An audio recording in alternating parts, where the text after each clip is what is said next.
qabee rakkoo keenya furmaata tita oodhee silas maaltu ta'a waaqayyoon alatti taameen deebinaa na waaqayyooti taameetti aanaa nagannu qabee rakkoo keenya furmaata tita oodhee silas maaltu ta'a waaqayyoon alatti taameen deebinaa na waaqayyooti.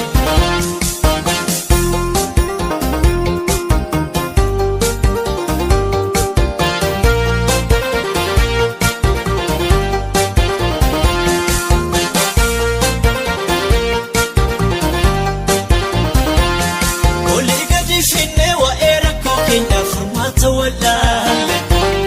biyyatti yennaanis jalaayyuu qabnee bukkee ilaale silas namni ofiisaa maal gochuu gabarreen utuu atiin ka'in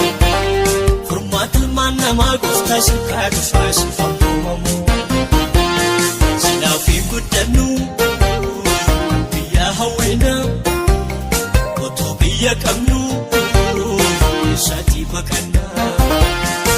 achuma jirraa jarra meeqa dhume waa'ee biyya keenyaa fi ati nuuf ka'ime achuma jirraa jarra meeqa dhume waa'ee biyya keenyaa fi ati nuuf ka'ime taameetti aanaa nagannu qabee rakkoo keenya furmaata tita oodhee silas maaltu ta'a waaqayyoon alatti taameen deebinaa na waaqayyooti taameetti aanaa nagannu qabee rakkoo keenya furmaata tita oodhee silas maaltu ta'a waaqayyoon alatti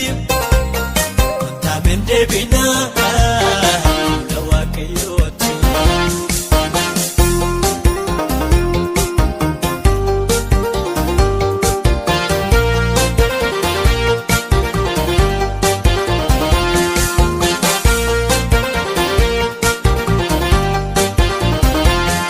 Abbaan taayitaa sootaayita saarratti gooftaan dabarfaatu beekumsi foonii kun hammam nama heessaa maaliif amanaatu inni nutti irratee kan baratee miti nama dibameedha akka Solomoonii ogummaan kan guute irra eessa jira akka Daawwitii waaqayyoon sodaatu dhugaatuun jallisiini itoo dhugalaatu akka Uziyaa waaqayyoo bitame biyyi isaa dinagdee dhaan eebbifame asaba isaatii basaan kan baatu taameen kadhannaa gooftaan nuuf laatu taameetti aanaa nagannu qabee rakkoo keenya furmaata tita oodhee silas maaltu ta'a waaqayyoon alatti taameen deebinaa na waaqayyooti taameetti aanaa nagannu qabee rakkoo keenya furmaata tita oodhee silas maaltu ta'a waaqayyoon alatti taameen deebinaa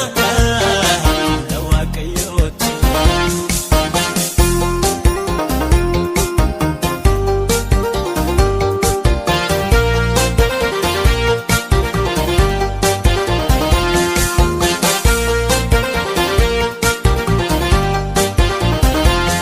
Ijoollee abbaa tokko garaa tokko keessa wajjin dhaalataan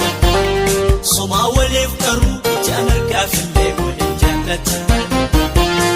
nagaa waan hin jirreef dhiiga dhangalaasuun biyyatti guuteera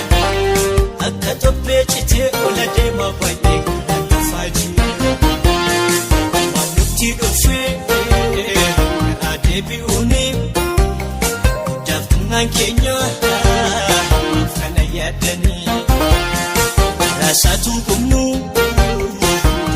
keessa jira Dudaan diigatee Naafuu junjura Kameetti yaannaa Nagannu qabee Rakkoo keenyaaf furmaata Jijjaboo dhibee Sinas maaltu ta'a Waaqayyoon alatti Taameen deebinaa Ga Waaqayyooti Kameetti yaannaa Nagannu qabee Rakkoo keenyaaf furmaata